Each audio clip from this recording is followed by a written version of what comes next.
ദുനിയാവിലെ ഭാര്യയെ സ്വർഗത്തിലും ഭാര്യയായിട്ട് കിട്ടണമെന്ന് ആഗ്രഹമുള്ള ഭർത്താക്കന്മാരൊക്കെ ഒന്ന് കൈപൊക്കിക്കേ.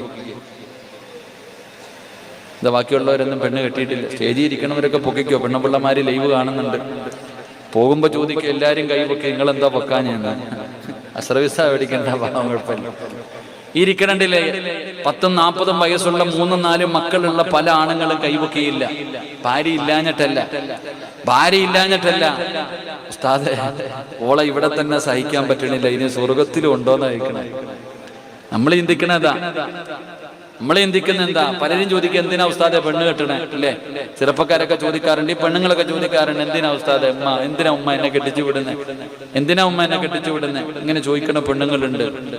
അല്ല പറഞ്ഞ എന്തെന്നറിയോ? പെണ്ണ് കല്യാണം കഴിച്ച എന്ത് കിട്ടുമെന്നറിയോ? അള്ളാഹുവിന്റെ പരിശുദ്ധമായ ഖുർആൻ പറയുന്ന, വിവാഹം കഴിച്ചാൽ കിട്ടുന്ന പ്രതിഫലം സമാധാനം കിട്ടുമെന്ന് അള്ളാഹുവിന്റെ വിശുദ്ധമായ ഖുർആൻ. അള്ളാഹു ഈമാൻ നൽകുമാറാകട്ടെ. പെണ്ണ് കെട്ടിയ എന്ത് കിട്ടും? കല്യാണം കഴിച്ച എന്ത് കിട്ടും? ഉറക്കപ്പുറ എന്ത് കിട്ടും? സമാധാനം കിട്ടും. എന്നാ ഉസ്താദെ ഞാൻ കല്യാണം കഴിച്ചത്, അന്നത്തോടെ എന്റെ സമാധാനം പോയെന്നാ നമ്മൾ പറയാ. ഞാൻ എന്നാണ് അന്നത്തോടുകൂടി എന്റെ സമാധാനം പോയി. അമിനത്ത, ഈ സാധനം എന്നാണ് എന്റെ കഴുത്തിൽ താലിയിട്ടത്, അന്നത്തോടുകൂടി എന്റെ കാര്യം പോയി. ഖുർആൻ പറയുന്നത് സമാധാനം കിട്ടുമെന്നാണ്. എന്നാൽ ജീവിതം കൊണ്ട് നമ്മൾ പഠിച്ചത് സമാധാനം ഇല്ല എന്നാണ്. എന്തുകൊണ്ടാണ്? ഒരിക്കലും ഖുർആൻ പറഞ്ഞത് തെറ്റാവില്ലല്ലോ. നമ്മൾ മനസ്സിലാക്കേണ്ടത്, അള്ളാഹുവിന്റെ ഖുർആൻ പറയുന്നത് ഒരിക്കലും തെറ്റൂല. അപ്പൊ നിന്റെ ജീവിതം തലതിരിഞ്ഞു പോയത്.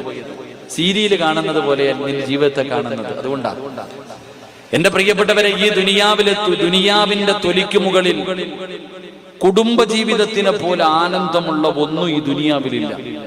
നമ്മൾ മനസ്സിലാക്കേണ്ടതാണ്. നമ്മൾ വിചാരിക്കുക ഏറ്റവും വലുത് സ്വർഗമാണ്, ഇല്ലേ?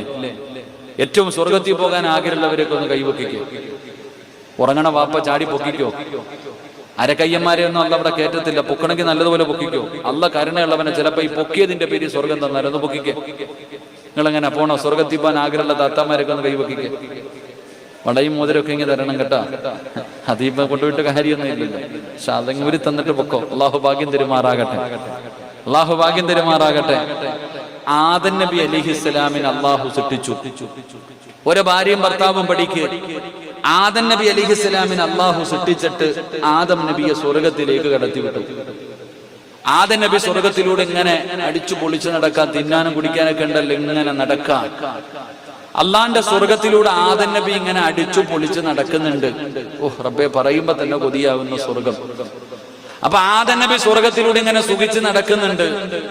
ഇപ്പൊ ഒരിക്കൽ നോക്കിയപ്പോ ആദം നബിയുടെ മുഖത്തൊരു സന്തോഷമില്ല. സ്വർഗത്തിൽ കൂടെ നടന്നിട്ട് അള്ളാന്റെ സ്വർഗത്തിലൂടെ നടക്കുന്ന ആദം നബിയുടെ മുഖത്തൊരു സന്തോഷം കാണാതെ വന്നപ്പോ അള്ളാഹു ചോദിച്ചു, അത്രേ ആദവേ, എന്തേ നിനക്ക് പറ്റിയേ? എന്തേ മുഖത്തൊരു സന്തോഷമില്ലാത്തത്? അള്ളാഹുവെ, എന്തോ ഒരു കുറവുള്ളതുപോലെ. ആദം നബി പറഞ്ഞെന്താ? എന്തോ ഒരു കുറവുള്ളതുപോലെ, ഒറ്റയ്ക്ക് നടന്നിട്ടൊരു സുഖമില്ല. നമ്മുടെ ജീവിതത്തിലെ ഏറ്റവും വലിയ മോഹം സ്വർഗത്തിൽ പോകണമെന്നാ. കാരണം ഹദീസിലൂടെ ഉസ്താദന്മാര് സ്വർഗം എന്താന്ന് പറഞ്ഞു തന്നിട്ടുണ്ട്. അത് കേട്ടിട്ട് നമ്മൾ ആഗ്രഹിക്കണം. ആദം നബി സ്വർഗത്തിലൂടെ നടന്നു പോയിട്ട് ആദം നബി പറയണ, ഒറ്റയ്ക്ക് നടന്നിട്ടൊരു സുഖമില്ല. ഹവ്വാ റളിയല്ലാഹു തആല അൻഹുവിനെ കൊടുത്തപ്പോഴാ ആദം നബി പറഞ്ഞു, ഇപ്പോഴാ ഹാപ്പി ആയത്. അപ്പൊ എന്താ പഠിക്കണ്ടേ? എടാ, കൂടെ പെണ്ണുമ്പിള്ള ഉണ്ടെങ്കിൽ അതിലൊരു സന്തോഷമുണ്ട്. ഒരു ഭാര്യയും ഭർത്താവും തമ്മിലുള്ള ജീവിതത്തിനേക്കാൾ സുഖമുള്ള ഒന്നും ഈ ലോകത്തില്ല എന്ന് ഈ ചരിത്രം പഠിപ്പിക്കുന്നില്ലേ? പിന്നെ ഭാര്യയും ഭർത്താവും അത് അടിയൊക്കെ കൂടും. സ്നേഹമുള്ളിടത്തല്ലേ അടി കൂടത്തുള്ളൂ. അഭിനയിക്കുന്നവർ തമ്മിൽ എന്തടി? ഇവിടെ സ്നേഹമുള്ളിടത്ത് അടി കൂടും, വഴക്കൂടും. അല്ലാണ്ട് ചട്ടിയും കലവുമാകുമ്പോ തട്ടിയും മുട്ടിയൊക്കെ കിടക്കും. അടിയൊക്കെ ഉണ്ടാകണം വല്ലപ്പോഴും. നബി സല്ലല്ലാഹു അലൈഹി വസല്ലമ തങ്ങളുടെ ജീവിതത്തിൽ ഇതൊക്കെ ഉണ്ടായിരുന്നല്ലോ. ആയിഷ ബീബി റളിയല്ലാഹു തആല അൻഹയും പ്രവാചകനും വഴക്കൂടിയിട്ടുണ്ട്, പിണങ്ങിയില്ലേ? പഠിക്കേണ്ടത് എവിടാ? ഉമർ ഇബ്നുൽ ഖത്താബ് റളിയല്ലാഹു തആല അൻഹു രാജ്യം ഭരിച്ചുകൊണ്ടിരിക്കുമ്പോൾ ഒരു ചങ്ങാതി പീഡനം സഹിക്കാൻ പറ്റണില്ല. ഭാര്യയുടെ പീഡനം സഹിക്കാൻ പറ്റുന്നില്ല. അത്രയ്ക്കും പീഡനം സഹിക്കാൻ പറ്റാതെ ഖലീഫയോട് പരാതി പറയാൻ രാത്രി വരിക. ഇശാ കഴിഞ്ഞിട്ട് ഉമർ ഇബ്നുൽ ഖത്താബ് റളിയല്ലാഹു തആല അൻഹുവിനോട് തന്റെ ഭാര്യയെ കുറിച്ച് പരാതി പറയാൻ വേണ്ടി ചങ്ങാതി വന്നപ്പോ അവിടെ ബദർ യുദ്ധം നടക്കുക വീടിനകത്ത്. ഉമർ തങ്ങളെ നിർത്തി പൊരിക്കുക ഭാര്യ. ഉമർ തങ്ങളെ നിർത്തിപ്പൊരിക്കുക ഭാര്യ. ഈ സാധുവായ മനുഷ്യനല്ല പടപേടിച്ച് പന്തളത്ത് പോയപ്പോ പന്തം കൊളുത്തി പറയണ പോലെ ഈ ചങ്ങാതി മിണ്ടാതെ ഇറങ്ങിപ്പോയി. ഉമർ തങ്ങളെ വിളിച്ചേ ഭാഗ്യ വാപ്പ എന്തെങ്കിലും വന്നിട്ട് തിരിച്ചു ഒന്നുമില്ല, എന്റെ ചങ്ങായി പറ. എന്റെ ഭാര്യ എന്നോട് കിടന്ന് ചാടുന്നത് പറയാൻ വേണ്ടിയാ ഞാൻ ഇവിടെ വന്നപ്പോ സുബ്ഹാനല്ലാഹ് അതിനെക്കാളും വലുതാ മിണ്ടാതെ പോയതാ. നീ പറയുന്ന നിന്റെ ഭാര്യ പാത്രം എറിഞ്ഞു പൊട്ടിച്ചെന്ന് ആയിഷ ബീബി എറിഞ്ഞു പൊട്ടിച്ചില്ലേ, പിന്നല്ലേ നിന്റെ ആമീന. ആയിഷ ബീബി റളിയല്ലാഹു തആല അൻഹ കറിയും പാത്രം എടുത്ത് എറിഞ്ഞ ഏറ് എവിടെ പോയി കിടന്ന് പൊട്ടിയെ നമുക്കറിയാലോ. ചരിത്രം അങ്ങനെ പറയുന്നത്. നബിയും ആയിഷ ബീബി റളിയല്ലാഹു തആല അൻഹും പിണങ്ങിയിട്ടില്ലേ? പിണങ്ങും, പക്ഷെ നമ്മുടെ പിണക്കത്തെ പോലല്ല. പിണങ്ങി കഴിഞ്ഞാൽ തീർക്കണം. ഒരിക്കൽ പിണക്കം നീണ്ടുപോയെന്നാ ബോറടിക്കണുണ്ടാ? ഒരിക്കൽ ആയിഷ ബീവിയും റസൂലുള്ളാഹി സ്വല്ലല്ലാഹു അലൈഹി വസല്ലമ തങ്ങളും തമ്മിലുള്ള പിണക്കം നീണ്ടുപോയി. മധ്യസ്ഥ പറയാൻ വേണ്ടി അബൂബക്കർ സിദ്ദീഖ് റളിയല്ലാഹു തആല അൻഹു കടന്നു വന്നു.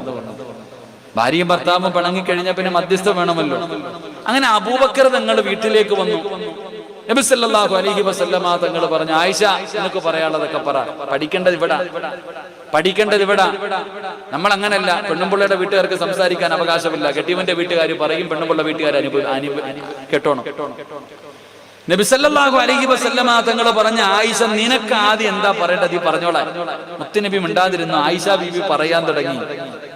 പക്ഷെ പറഞ്ഞുകൊണ്ടിരിക്കുന്നതിന്റെ ഇടയിൽ പറയാൻ പാടില്ലാത്ത എന്തോ ഒരു വാക്ക് പറഞ്ഞു. നബി സല്ലല്ലാഹു അലൈഹി ഭർത്താവല്ലേ, വാപ്പയായിരിക്കണത്.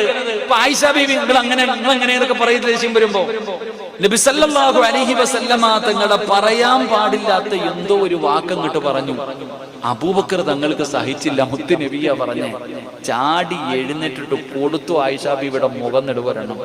വാപ്പയാ.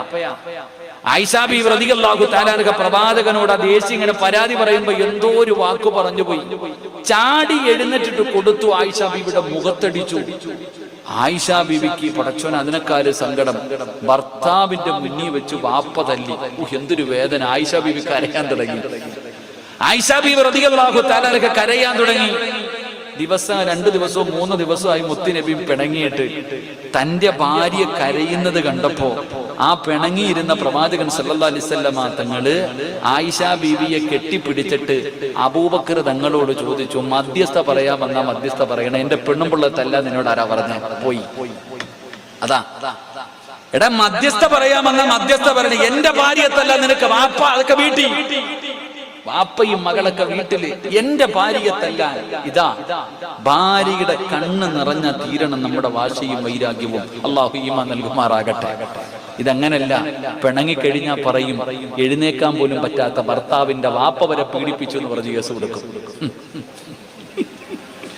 ഇന്നലെ വരെ ചക്കരയും മുത്തുമായി കിടന്ന ഭാര്യയും ഭർത്താവും എന്തെങ്കിലും പറഞ്ഞു പിണങ്ങിക്കഴിഞ്ഞ പിന്നെ കേസ് ഭർത്താവ് പീഡിപ്പിച്ചു എന്നല്ല, നേരെ നിൽക്കാൻ പറ്റാത്ത വാപ്പ കയറി പിടിച്ചു എന്ന് കേസ് കൊടുക്കുന്ന കാലം. അള്ളാഹു നമുക്ക് ഈമാൻ നൽകുമാറാകട്ടെ. ഞാൻ പറഞ്ഞു വന്നത് അതൊന്നുമല്ല. അള്ളാഹുവിന്റെ റസൂലിന്റെ 2 പെൺമക്കളെ വിവാഹം കഴിച്ച ഉസ്മാൻ റളിയല്ലാഹു തആല അൻഹു ഭാര്യമാരുമായിട്ടുള്ള ബന്ധം അങ്ങനെയായിരുന്നു. തന്റെ ഭാര്യയോടുള്ള കടമകളും കടപ്പാടുകളും പാലിക്കുന്നു. അതുകൊണ്ട് തന്നെ ആ വാപ്പയായ പ്രവാചകൻ തന്റെ പ്രിയപ്പെട്ട പൊന്നുമകളെ, തന്റെ പ്രിയപ്പെട്ട പൊന്നുമോളെ ഭർത്താവ് നല്ല രീതിയിൽ നോക്കുന്നത് കണ്ടപ്പോൾ അതാ ആദ്യത്തെ മകള് മരണപ്പെട്ടു. 2ാമത്തെ മകളെയും വിവാഹം കഴിച്ചു കൊടുക്കുകയാ. 2ാമത്തെ മകളെയും വിവാഹം കഴിച്ചു കൊടുത്തു. എന്നിട്ട് പ്രവാചകൻ പറഞ്ഞതെന്തെന്നറിയോ? ഇനി ഒരെണ്ണം കൂടെ ഉണ്ടായിരുന്നെങ്കിൽ ഉസ്മാനേ, നിനക്ക് തന്നെ ഞാൻ വിവാഹം കഴിച്ച് തരുമായിരുന്നു. ഇങ്ങനെ ഒരു വാപ്പ തന്റെ മരുമകനെ നോക്കിയിട്ട് പറയണമെങ്കിൽ, അല്ലാഹുവേ, ഇതുപോലെ ഒരു പെണ്ണിന്റെ വാപ്പ തന്റെ പ്രിയപ്പെട്ട മരുമകനെ നോക്കിയിട്ട് പറയണമെങ്കിൽ, എന്റെ പ്രിയപ്പെട്ടവരെ, അവരുടെ ജീവിതം എങ്ങനെയായിരുന്നു എന്ന് ചിന്തിച്ചു നോക്ക്. ഭാര്യയല്ല പറയുന്നത്, നാട്ടുകാരല്ല പറയുന്നത്, ഭർത്താവിന്റെ കുടുംബക്കാരല്ല പറയുന്നത്, ഒരു പെണ്ണിന്റെ വാപ്പയാണ് പറയുന്നത്. അതുകൊണ്ട് എന്റെ പ്രിയപ്പെട്ടവർ പറയുന്ന കുടുംബജീവിതം കളിക്കാറുള്ളതല്ല, തല്ലി തീർക്കാറുള്ളതല്ല, അത് സ്നേഹിക്കാറുള്ളതാണ്, പരസ്പരം സ്നേഹിച്ച് തീർക്കാറുള്ളതാണ്. അല്ലാഹുവേ, ഞങ്ങളെ കുടുംബസമേതം നീ സ്വർഗത്തിൽ ഒരുമിച്ച് കൂട്ടണേ അല്ലാഹ്. وأزواجهم في ظلال على الأرائك متكئون لهم فيها فاكهة ولهم ما يدعون. സ്വർഗത്തിൽ ഒരുമിച്ച് കൂടുന്ന കുടുംബത്തിൽ പെടുത്തണേ അല്ലാ. എന്റെ പ്രിയപ്പെട്ട സഹോദരങ്ങളോട് സഹോദരിമാരോട് ഉസ്മാൻ റളിയല്ലാഹു തആല അൻഹുവിന്റെ ജീവിതത്തില് രണ്ടാമത്തെ ഗുണമെന്തെന്നറിയോ?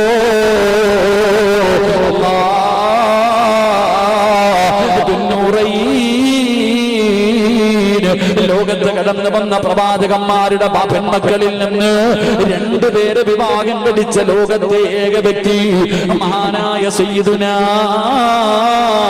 ഉസ്മാൻ ഇബ്നു അഫ്ഫാൻ റളിയല്ലാഹു തആല അൻഹുമാണ്. ഒന്നാമത്തെ ഗുണമെന്തെന്നറിയോ? ഒരുപാട് സമ്പത്ത് ഉണ്ടായിരുന്ന സ്വഹാബിയാ. അല്ലാഹു ഒരുപാട് സമ്പത്ത് കൊടുത്ത സ്വഹാബിയാ. അല്ലാഹു കൊടുത്തത് അല്ലാഹുവിന് ഇഷ്ടമുള്ള വഴിയിൽ കൊടുക്കാൻ ഉസ്മാൻ തങ്ങൾക്ക് വല്ലാത്ത ഇഷ്ടമായിരുന്നു. സദക്ക എന്ന് പറഞ്ഞാൽ ജീവനായിരുന്നു. സദക്ക കൊടുക്കാൻ